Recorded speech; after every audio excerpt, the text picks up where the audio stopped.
நான் வந்து புதுசாக ஏதோ கண்டுபிடிச்சி பார்த்துருக்கேன்னு அப்படியே ஃபோனில் தேடிக்கிட்டு இருப்பேன். அதில் ஃபாலோடு பை ஏஆர் ரஹ்மான் இருக்கும்.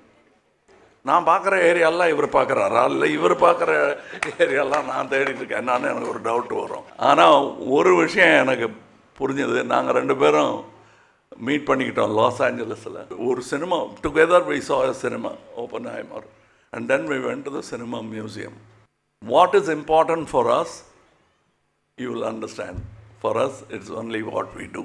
And Rahman is a great example, like Mani.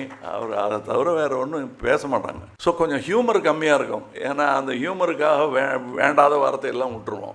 அது விட மாட்டாங்க 2 பேரும். பொறுத்தவரையிலும் எல்லாரும் சொன்னாங்க இவங்க 2 பேர்கிட்டேருந்து கற்றுக்கிட்டது, நான் இவங்ககிட்டேருந்து கற்றுக்கிட்டது கொஞ்சம் கம்மியாக பேசணுங்கிறது அப்படின்னு நினச்சிட்டு இருக்கேனே தவிர பாருங்கள் அது ஒன்றும் வேலைக்கு ஆகலை நினைக்கிறதோடு இருக்குது.